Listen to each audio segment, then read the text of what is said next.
Hey guys, time to get in on the action for the biggest moments in basketball with Prize Picks, America's #1 fantasy sports app. Just select 2 or more players, pick more or less on their projections, place your entry, and win up to 100 times your money. Right now, Prize Picks will match your first deposit of up to $100. Just download the Prize Picks app and use the code GET100. That's code GET100 on Prize Picks for a first deposit match of up to $100. Prize Picks. Pick more. Pick less. It's that easy.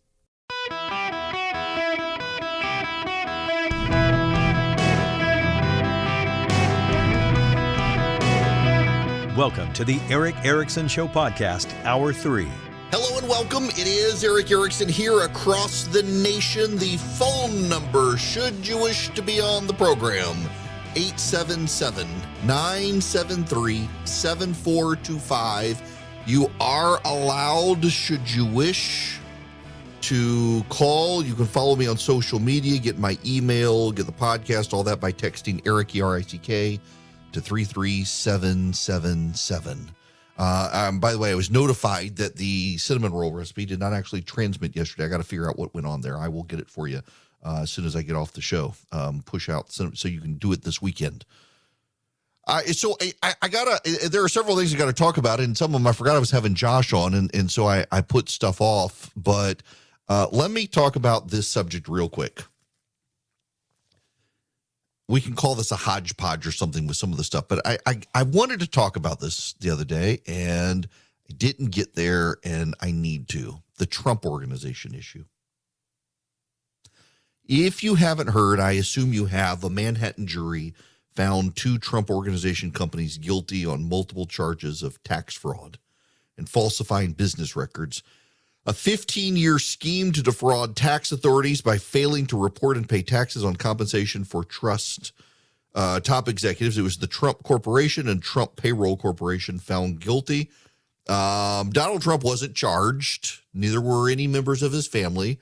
The accountant, the CFO for the company, was the star witness. Essentially what was happening is members of the company were being given bonuses off the books, and those bonuses were not then covered in taxes.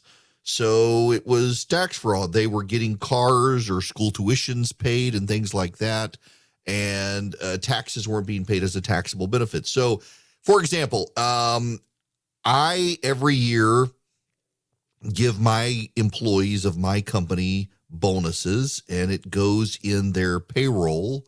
And so if I give, say, $1,000 bonus, it's not $1,000. It's $1,000, and then you take taxes on it, unless you're in a situation where you put so much in. So, for example, this year, one employee, I wanted to be able to cover the cost of him and his family getting to see his family for Christmas, and they needed an X dollars in airfare, so I gave a bonus that after taxes would amount to him still having that available cash to be able to plan his trip. The Trump Organization was not paying the taxes on that, which is tax fraud, and they got in trouble. Trump himself did not. There is a point here to be made. And, you know, if people are going to claim when I say what I say that I'm somewhat justifying this or saying he should have been able to get away with it and things like that, I'm not. I'm just pointing out. Had Donald Trump not run for president, he probably could have gotten away with this for the rest of his life. Doesn't make it right. His company's gotten caught. He himself not, his company has. But all of this comes about because Donald Trump ran for president of the United States and was an extremely polarizing figure in the process.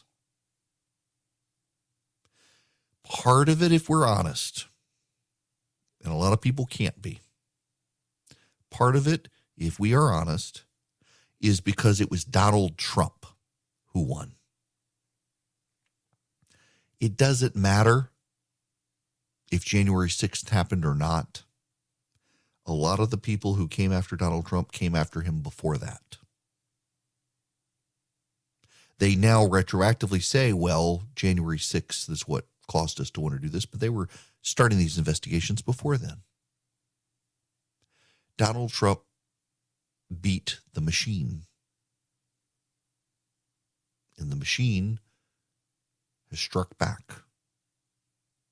And it's just interesting, you know, and I tie this into whether it's Herschel Walker, or whether it's Arnold Schwarzenegger, or whether it's Jesse Ventura, or you name the celebrity, there are a ton of people who can live life, get away with things in life, until the moment they take a political position that alienates them from half the country.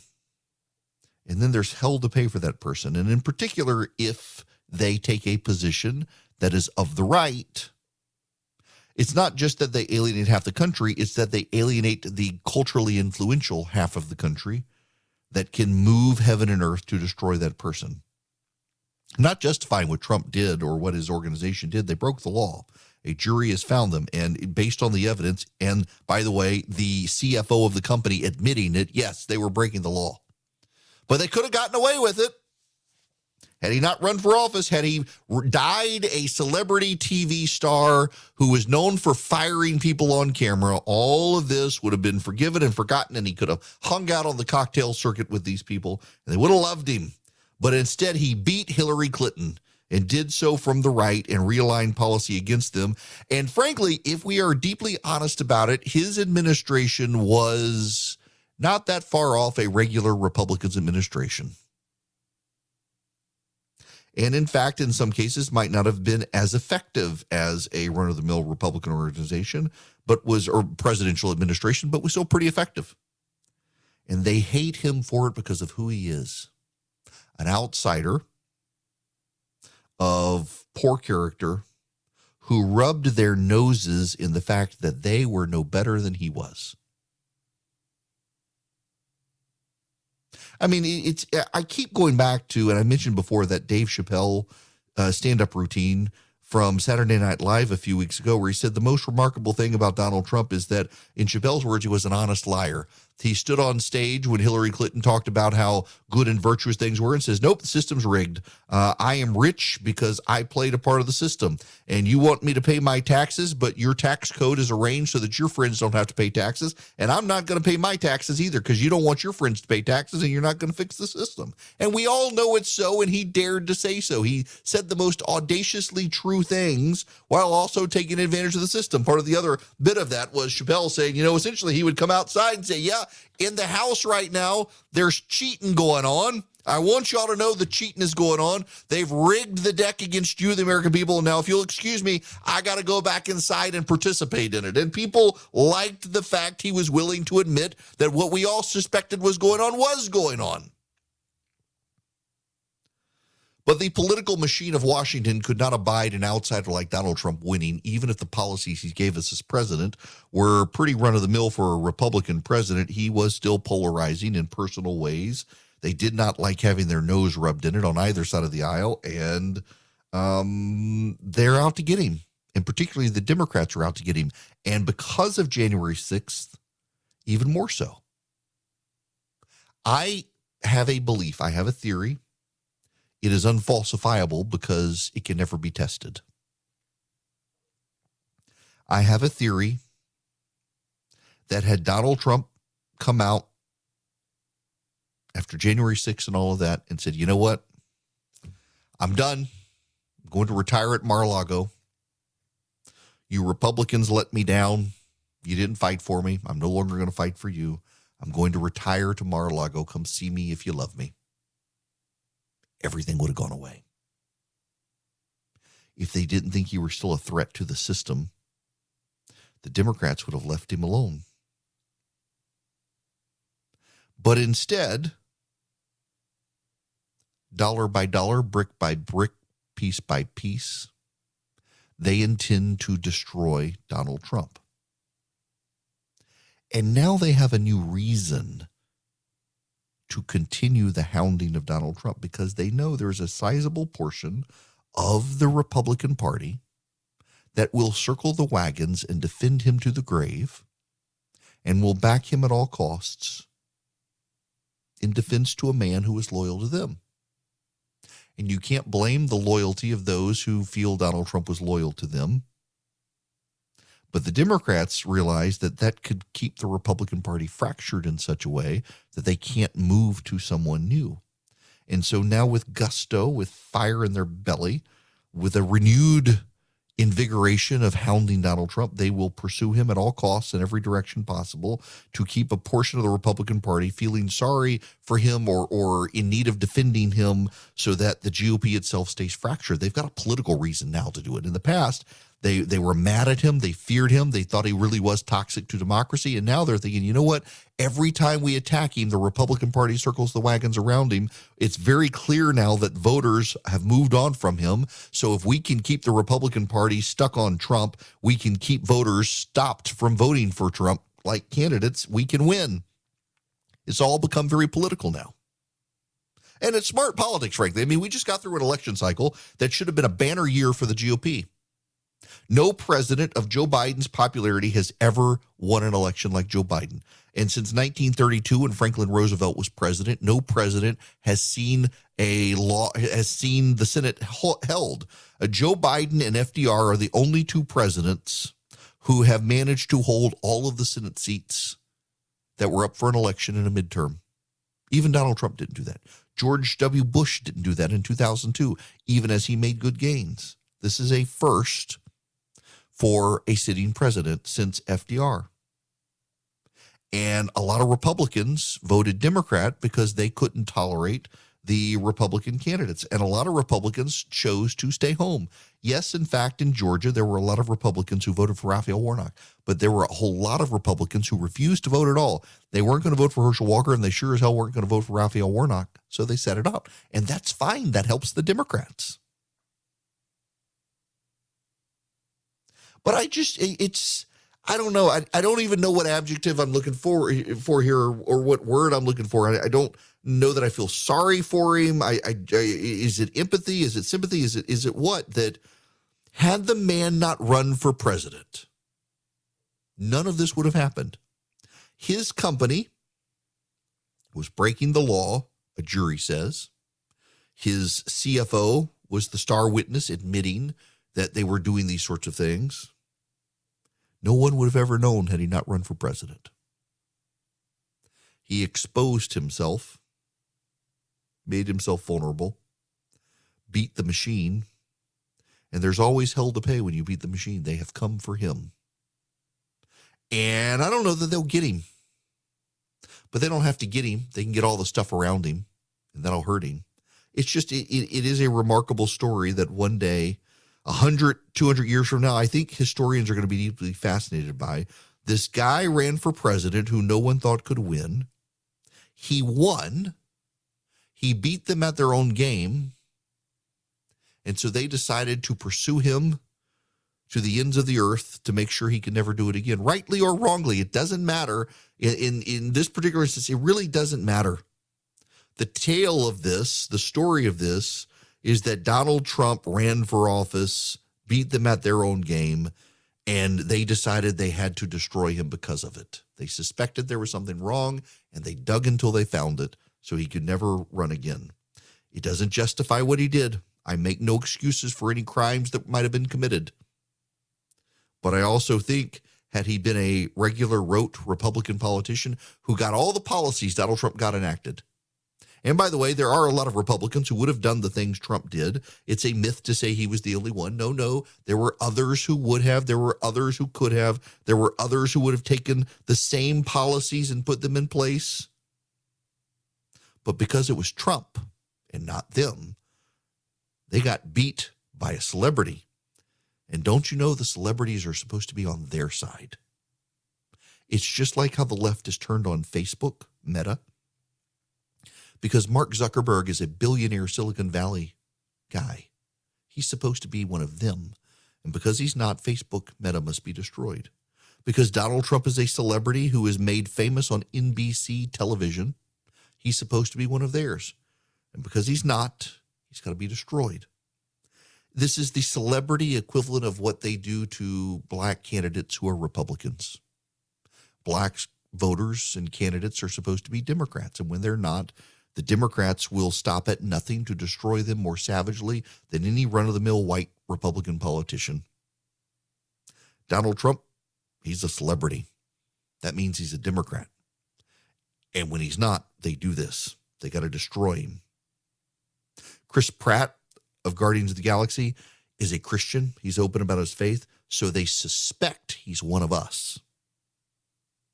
And so they hate him on the left.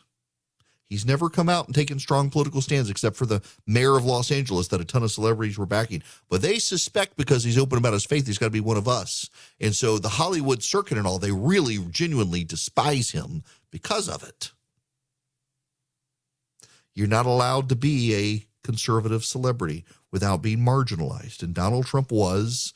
And so all of the cultural critics and the DAs and the like, they got to destroy him. I'm not saying what he did was right. What I am saying was, if he had a D next to his name, he could have gotten away with all of it. A friend of mine and I were discussing Boll and Branch sheets the other night when he was sitting on the front porch with me, and he didn't believe that they got softer and softer every time you washed them. His wife was not convinced at all. She figured it was all marketing hype. Now she wants Boll and Branch sheets for all of their beds at home. Why? Because they really do get softer every time you wash them.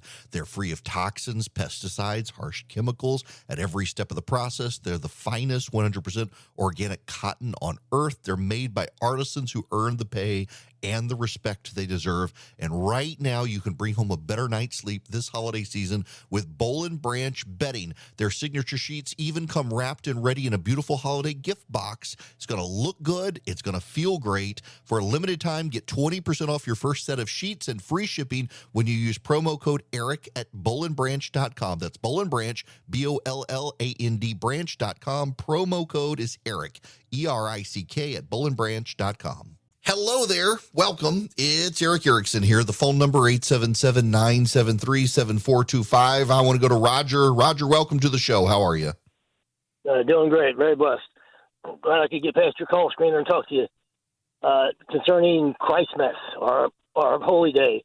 It's Mass is a suffix which means festival of, or celebration of the noun which it is attached to, which is Christ. Just wondering why we've not pronounced it Christmas for all our lives.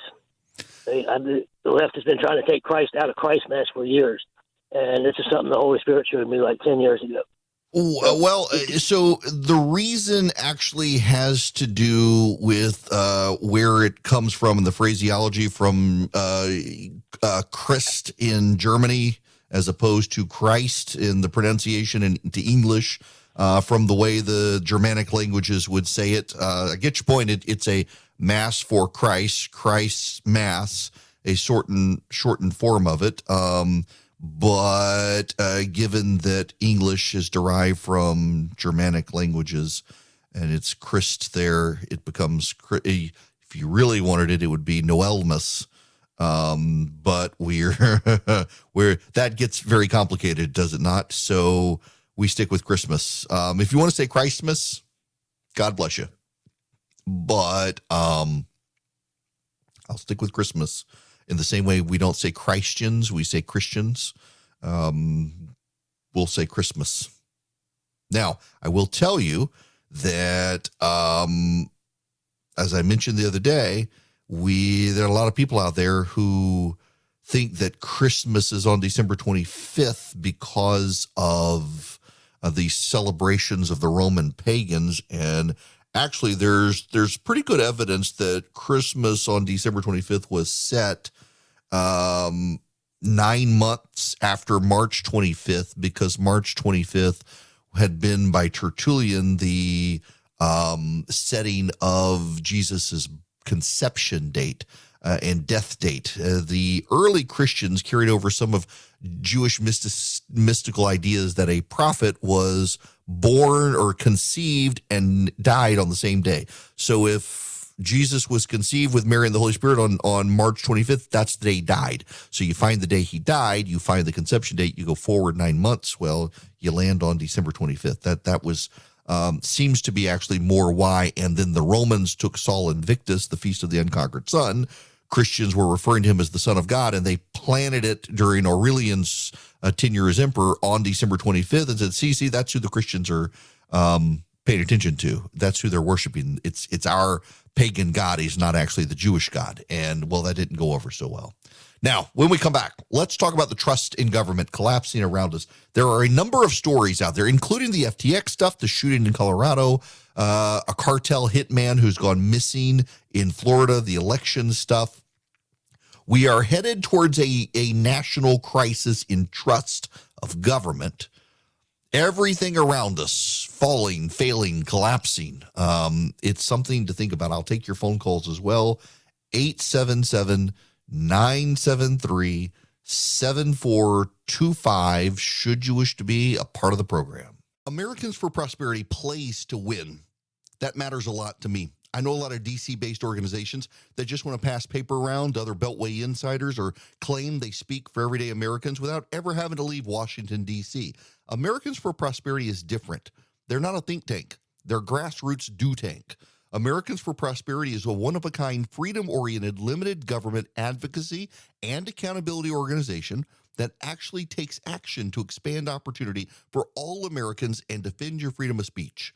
They're doing great work at all levels of government. What's their secret? Well, they don't really rely on Washington. They built a network of concerned citizens who are stepping up for freedom in communities all around the country. If you want to learn more, if you want to find out how to get involved with Americans for Prosperity, with a chapter near you, and I assure you, they have a chapter near you, check them out at americansforprosperity.org/Eric. That's americansforprosperity.org/ERICK. Hi there. It is Eric Erickson here. The phone number, if you want to be on the program, 877-973-7425. Want to talk about the failures of government and the collapse of trust. But before I do that, I got phone calls. I want to take phone calls. I wish to begin with Vivian. Welcome to the show, Vivian. How are you? I'm fine, Eric. I enjoy your show every time I listen to it. And I just wanted to say, when you mentioned that, people are losing trust in government, I think they've been disappointed basically about what had happened in 2020. That really turned things crazy. But Donald Trump was an excellent president, and I believe he was chosen to take the position that he had taken. I think that when the term was all over, even though he felt that it was wrong and it was taken from him, I think he should have just backed off and just let everything go. But we know it didn't happen that way. Because God has a way of, if you are supposed to be back in that position, he knows how to put you back there. Now, as far as Mike Pence is concerned, I believe that Mike Pence will be an excellent president, and I believe that he will run. He's the best choice for this country. He's set on President Trump, and a lot of the values that he had, that Trump had, I think they shared together. But I believe that he would be the perfect person for this position, because I don't think that Donald Trump would get another opportunity. I wish that he could, but I don't think that he would. I have to tell you, Vivian, Mike Pence has been a longtime dear friend of mine and my family. I don't have an ill word to say about the guy. I love him and his wife, Karen, dearly. They are constantly praying for my wife. It's not a political friendship. It's a real meaningful friendship I have with the guy, and he would be a fantastic president. I don't know whether he runs or not. I think he wants to. I don't have insider knowledge. I'm inviting him to our gathering in Atlanta next year to be with us to talk about these things. But here's my sense. I think Donald Trump would be eligible for 4 more years. A lot of Republican voters seem ready to move on. If those voters who are not ready to move on vote, I don't know why they go with the vice president as opposed to the president. And for voters who are ready to move on, I don't know why they go with Trump's right hand or Trump. So it puts Pence in a difficult position, and he's got to thread that needle there. I will say this: he has made and continues to make an invaluable contribution to the intellectual firepower of the right. Let me just tell you, let me just say this about Mike Pence, because I care about the man deeply. Regardless of what happens in the future to the former vice president of the United States, Mike Pence has been a consistent intellectual voice for the right. He's been a thought leader for the right. He is a committed Christian who wears his faith on his sleeve, is unapologetic about being a man of faith. When I was younger and started out this website, Red State, 3 friends of mine started it. I get credit all the time for starting it. It's really 3 friends of mine started it, and they put me in charge of it. I got a book in the mail from someone I had no idea who this person was. A guy from Indiana who was a congressman named Mike Pence. And he sent me a copy of Russell Kirk's book, The Conservative Mind, with a note inside that said, if you're going to be a voice for the right, you need to know the history of the right. You need to be sure what you believe. And it struck me as this is a man who is profoundly committed to ideas and to a cause that is greater than himself. And I think the world tremendously of Mike and Karen Pence. They are dear, wonderful people and prayer warriors for my family. I don't know what the future holds for him, but I know he holds God so close to him that his heart is in the right place, his head is in the right place, and he's the sort of person we should want in government. Now, back to the phones. Debbie, you're going to be up next. Welcome.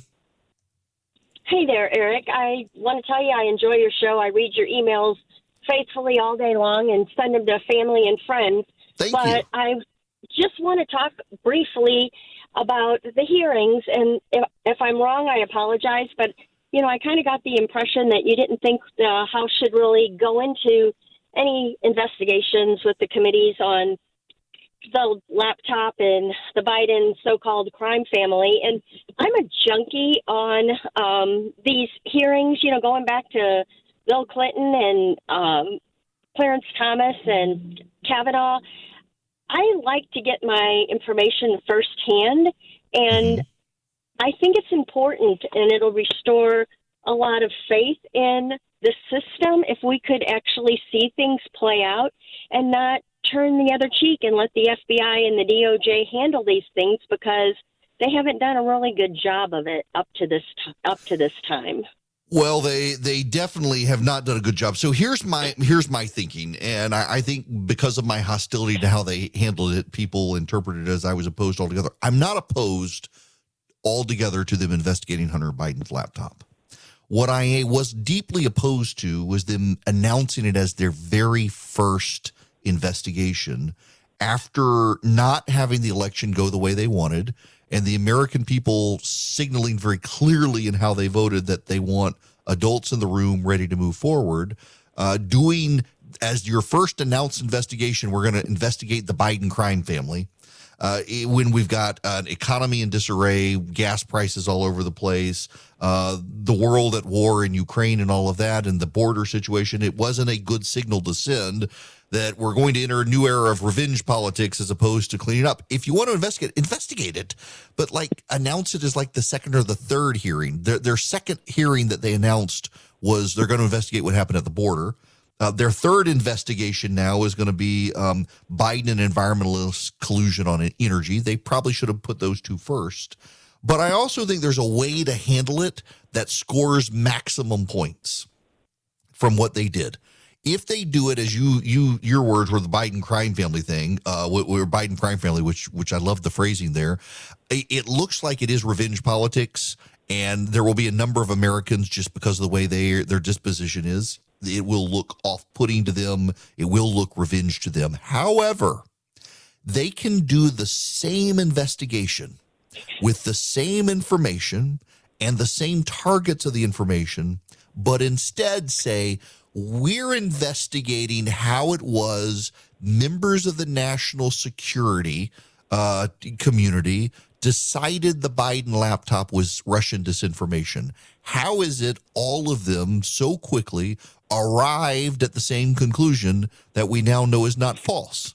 So then your investigation is really about the deep state and the coordination among talking heads to discredit it, while at the same time you're also pulling in, wait a second, there does appear to be some ties to China. Wait a second. There does appear to be emails that suggest Hunter Biden was paying Joe Biden money in his double dealings. all of it becomes deeply relevant, but it's far less likely to be dismissed by the public when you're not approaching it head on. We're going after the Bidens. Instead, you're going after this information was legitimate and our national security apparatus said it wasn't. What happened to get them to do that? Does that make sense? Yeah, that makes perfect sense. So, like I said, I didn't know if I misinterpreted that, but I think if we could go about that. But another question, you said 1, 2, and 3 as far as what they're going to be looking at. Different committees, right? So can they not do them all at the same time? So, yes, that's a good point. There are different committees handling them, but the Government Reform Committee and the Government Oversight Committee handles most of the investigation. So Jim Jordan, for example, his Justice Judiciary Committee will investigate the border, and the Oversight Committee will investigate Hunter Biden. Together, both of the committees have jurisdiction over the intelligence community and the Justice Department, and so they should be doing a joint investigation. And there will be other committees, like the Foreign Affairs Committee will investigate the Ukraine one.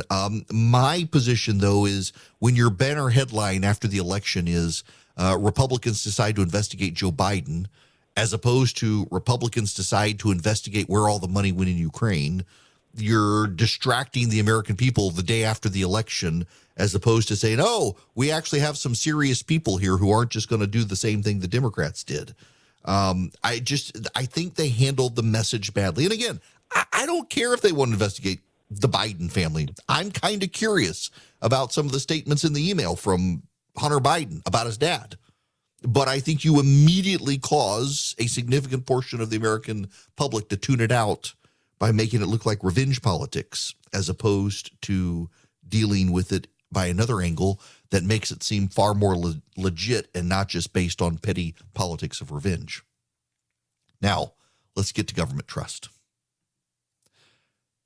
It appears FTX, the crypto exchange run by Sam Bankman-Fried, is being investigated for manipulating the markets of cryptocurrencies that led to their collapse. Ironically, it appears that, according to the New York Times, FTX manipulated the cryptocurrency markets to wipe out a couple of cryptocurrencies, and in the process, this Terra USD and Luna, and in the process caused the cascading effects that ultimately led to FTX's bankruptcy. They were arrogant and possibly manipulated markets in addition to all the crime stuff. And the House Committee, Financial Services Committee, led by Maxine Waters, has announced they're not going to subpoena FTX. What is remarkable here is that Bankman-Fried has not agreed to voluntarily subpoena. They kind of begged him to do it, and he's not going to do it after giving all these interviews with people. And now they're like, yeah, we're not going to dig. And I know the Democrats are going to dig, or the Republicans are going to dig. The lack of curiosity or movement by the Democrats, though, is kind of surprising. On top of that, the government itself slow-walking this, being unclear on this. One of the issues is that Bankman-Fried has done all these interviews saying that, well, he really was just in over his head. It wasn't fraud. He's allowing himself to build up some level of defense, and the government's not responding in any way.